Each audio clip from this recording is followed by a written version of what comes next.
বিকালে মুচমুচে নাস্তা বানানোর জন্য যদি লাগে 3 পিস পাউরুটি আর 5-6টা সিদ্ধ আলু, তাহলে কিন্তু ঝটপট খুব সহজেই আমরা মজাদার একটা নাস্তা বানিয়ে ফেলতে পারি। বিকালের জন্য এই নাস্তাটি হবে অনেক মুচমুচে এবং মজাদার খাবার। তার জন্য আমি মাত্র 3 পিস পাউরুটি নিয়েছি আর 6-7টা আলু কিন্তু আমি আগেই সিদ্ধ করে নিয়েছি।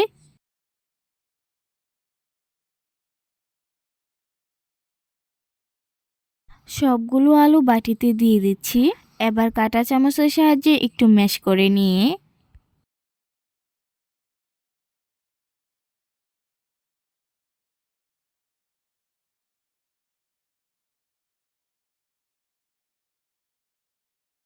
হাতের সাহায্যে ভালোভাবে আলু ভর্তা করে নিব।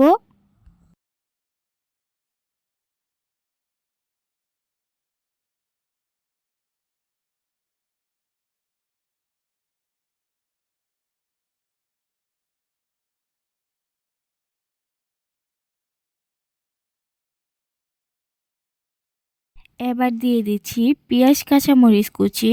আমি একটা পেঁয়াজ কুচি করে নিয়েছি, 3টা কাঁচামরিচ কুচি করে নিয়েছি। দিয়ে দিচ্ছি 1 চিমটি পরিমাণে হলুদ গুঁড়া, দিয়ে দিচ্ছি ধনিয়া গুঁড়া, জিরা গুঁড়া, আরও দিয়ে দিচ্ছি 1 চামচ মরিচ গুঁড়া, দিয়ে দিচ্ছি 2 চামচ কর্নফ্লাওয়ার। কর্নফ্লাওয়ার বাসায় না থাকলে চালের গুঁড়া এখানে ব্যবহার করতে পারেন, তাহলে এই রেসিপিটা অনেক মুচমুচে হবে। আরও দিয়ে দিলাম 1 চামচ লবণ, 1 টেবিল চামচ তেল। আমি এখানে রান্নার তেল ব্যবহার করেছি। সব শেষে দিয়ে দিচ্ছি 3 পিস পাউরুটি। পাউরুটিগুলো হাতের সাহায্যে আমি ছিঁড়ে নিচ্ছি।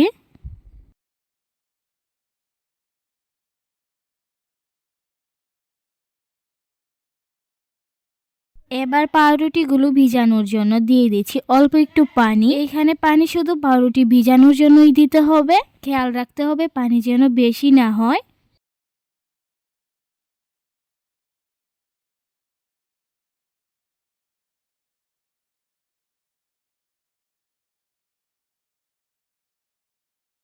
আমি এই ডোটা রুটি বানানোর মতো করে বানাবো। যদি দেখেন এই ডোটা নরম হয়ে গেছে, তাহলে কিন্তু আপনারা ময়দা ব্যবহার করতে পারেন। আমি এখানে কিন্তু কোনো ধরনের ময়দা ব্যবহার করি নাই। এবার আমি এই ডোটা রুটির ফিরাতে নিয়ে হাতের সাহায্যে এরকম ভাবে চাপ দিয়ে রুটির মতো করে বানিয়ে নিচ্ছি। এবার আমি রুটির চারিপাশে কেটে নিব। চাকু দিয়ে চারিপাশে কেটে নিয়ে লম্বা আকৃতির বানিয়ে নিব।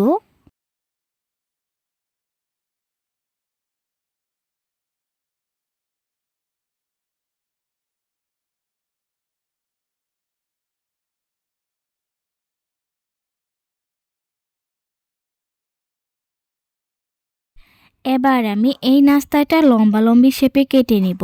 আপনারা চাইলে এই রেসিপিটা যে কোনোভাবে যে কোনো সাইজের বানাতে পারেন।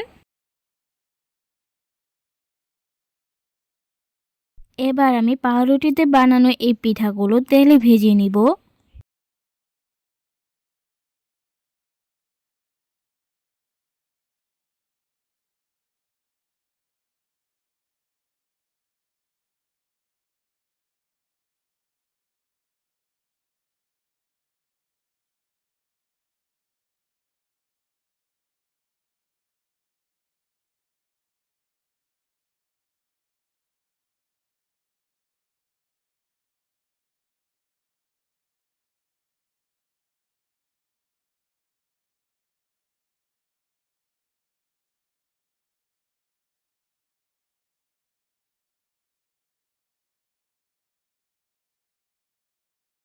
সবগুলো আমি গোল্ডেন কালার করে ভেজে নিয়েছি।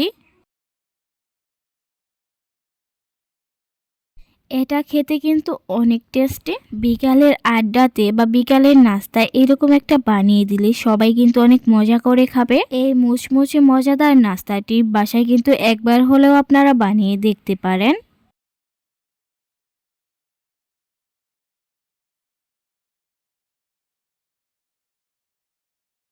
সবাই ভালো থাকবেন, সুস্থ থাকবেন। আল্লাহ হাফেজ।